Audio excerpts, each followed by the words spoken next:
According to the American Academy of Child and Adolescent Psychiatry, in their journal, Social Media in Teens, published March of 2018, they found that 51% of adolescents aged 13 to 17 visited social media at least once a day. Now, many believe this is a detrimental fact of society.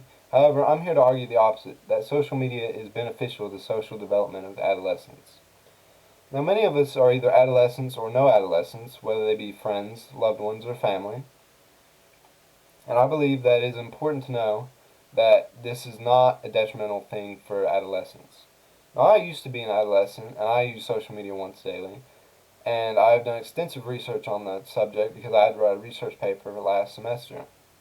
Now I will define my terms.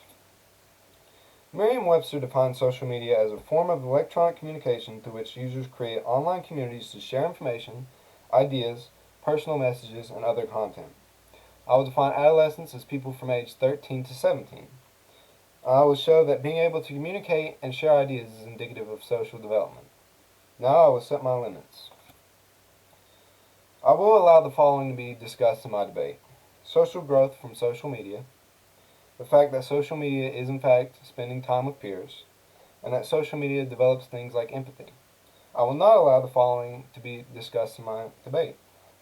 Time spent by adolescents on social media, cyberbullying, or people under 13 using social media. Now I will apply my debate.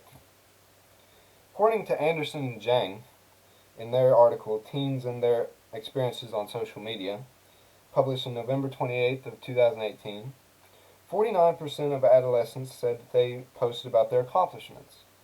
44% said they had posted about family, and 34% posted about emotions and feelings. Now, all three of these are really good things to post about, and it is important to get these things out, as bottling up emotions only leads to detrimental consequences such as anxiety and depression. According to Vossen and Valkenburg, in a study done in 2016, they found that the regular use of social media by adolescents resulted in the uplifting of their empathy levels. This was done through objective tests to find what their empathy levels were at the beginning and at the end, and one group followed a social media regimen while the other did not. Many believe that social media hinders things such as empathy and social development, while this case proves that the opposite is in fact true. Olds, Ellison, and Subramanian, in their article Benefits and Costs of Social Media in Adolescence, written in November of 2017, found that social media in fact develops identity, aspirations, and peer engagement. Without this critical development of social cues and social development, many adolescents would be at a loss. Many adolescents would be worse off, and many adolescents would not have gained this valuable development. Now I will conclude my argument. I defined my terms, I set my limits, and I applied my debate. I hope that you agree that social media is in fact beneficial for adolescents in today's society. And I hope that you go out today and you advocate for social media.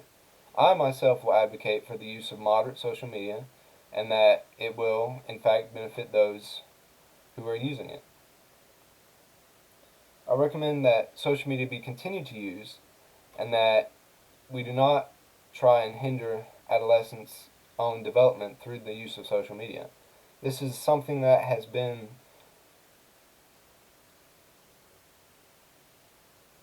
a problem with society ever since the beginning of society. They have not wanted to use new technology because they fear it would change the old ways. But we in fact need to change the old ways. Because I think the ability of social media to shrink the world in a way, to make the world smaller for these adolescents, speaks to the ingenuity and genius of the people that made it. I also think this speaks to a higher level of that of the ingenuity of humanity. And I believe that if we continue to develop and continue to use technology, we will find that we will in fact push past the limits of what we thought were traditionally impossible, and that we will surprise ourselves, and that we will push forward as a society.